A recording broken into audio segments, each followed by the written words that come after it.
ভোগবিলাসের নগরী হিসাবে খ্যাত দুবাই যেন হঠাৎ করেই প্রকৃতির রুদ্র রোষে পড়ে টালমাটাল হয়ে পড়েছে। মরুভূমির মাঝে এক টুকরো স্বর্গোদ্যান তৈরিতে ব্যস্ত দুবাই প্রশাসন হয়তো কখনো কল্পনাও করতে পারেনি যে প্রকৃতি এতটা ভয়ঙ্কর হয়ে উঠতে পারে তাদের উপর।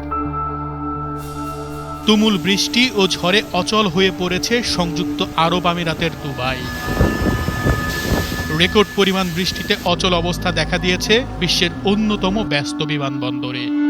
বিলম্ব হচ্ছে বহু ফ্লাইট, অবতরণ করতে পারছে না উড়োজাহাজ। বিশ্বের অন্যতম আধুনিক বিমানবন্দর তলিয়ে গেছে পানির নিচে। যে দেশটি একসময় সামান্য বৃষ্টির আশায় বিমান থেকে রাসায়নিক ছিটিয়ে মেঘ তৈরি করত, তারাই এখন পানিতে ডুবে হাঁসফাঁস অবস্থায়। মঙ্গলবার সকাল ৯টার দিকে বৃষ্টির সঙ্গে বাড়তে শুরু করে ঝড়ের তীব্রতা এবং তা চলে সারা দিন ধরে। প্রবল বৃষ্টির সাথে শিলাও আছড়ে পড়ে মরু শহর দুবাইতে। এদিন মাত্র ২৪ ঘন্টাতেই ১৪২ মিলিমিটার বৃষ্টিপাত রেকর্ড করা হয়েছে। এর আগে পুরো বছর জুড়ে দুবাইতে সর্বোচ্চ বৃষ্টিপাত রেকর্ড করা হতো মাত্র ৯৪.৭ মিলিমিটার। দুবাইয়ে সবচেয়ে বড় উড়োজাহাজ কোম্পানি এমিরেটস জানিয়েছে, দুবাইয়ে দুর্যোগপূর্ণ আবহাওয়ার কারণে তাদের সব ফ্লাইটের যাত্রীদের চেক ইন বন্ধ রাখা হয়েছে। উড়োজাহাজ কোম্পানিটি জানায়, এমিরেটস কর্তৃপক্ষ ফ্লাইটের সময়সূচি স্বাভাবিক অবস্থায় ফিরিয়ে আনতে কঠোর পরিশ্রম করে যাচ্ছে। ক্ষতিগ্রস্ত যাত্রীদের সম্ভাব্য সব ধরনের সহায়তা দেওয়া হচ্ছে। ভারতের বিমান চলাচল কর্তৃপক্ষ জানায়, ভারত থেকে দুবাইগামী প্রায় ১৫টি ফ্লাইট বাতিল করা হয়েছে। অন্যদিকে দুবাই থেকে বাতিল করা হয়েছে ভারতমুখী ১৩টি ফ্লাইট। দুবাইয়ের সবচেয়ে বড় বিপণী বিতান দুবাই মল ও মল অব দ্য এমিরেটস বন্যায় বেশ ক্ষতির মুখে পড়েছে। গোড়ালি সমান পানিতে ডুবে আছে মেট্রো স্টেশন। কর্মকর্তারা বলছেন, বর্তমানে নির্দিষ্ট কিছু রুটে মেট্রো চলাচল অব্যাহত রাখা হয়েছে। চলছে স্টেশনগুলোর লাল ও সবুজ লাইনের রক্ষণাবেক্ষণের কাজ।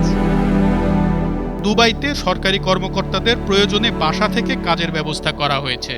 সংযুক্ত আরব আমিরাতের রাষ্ট্রায়ত্ত গণমাধ্যমে জানানো হয়েছে, ১৯৪৯ সালের পর থেকে এবারই সর্বোচ্চ বৃষ্টি হয়েছে দুবাইতে। ১৯৭১ সালে ইউএই গঠন করার পর এটাই সে দেশে বৃষ্টির সর্বোচ্চ রেকর্ড।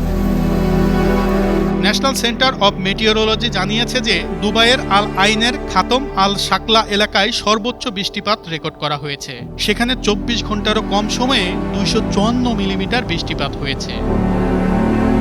শুধু মরুশহর দুবাইতেই নয়, প্রকৃতির এই বিরূপ আচরণ দেখা গেছে পুরো সংযুক্ত আরব আমিরাত, এমনকি প্রতিবেশী বাহরাইনেও। অপ্রত্যাশিত বন্যায় সেখানেও দেখা দিয়েছে জনজীবনে ভোগান্তি। বন্ধ করে দেওয়া হয়েছে শিক্ষা প্রতিষ্ঠান। পার্শ্ববর্তী দেশ ওমান হয়ে ঝড় বৃষ্টি সংযুক্ত আরব আমিরাত ও বাহরাইনে আঘাত হানে। ওমানে শিশুসহ অন্তত ১৮ জনের মৃত্যু হয়েছে।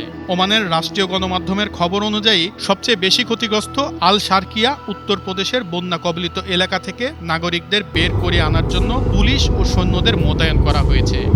এছাড়া বেশ কয়েকটি প্রদেশে খারাপ আবহাওয়ার কারণে বন্ধ রাখা হয় সরকারি ও বেসরকারি অফিস।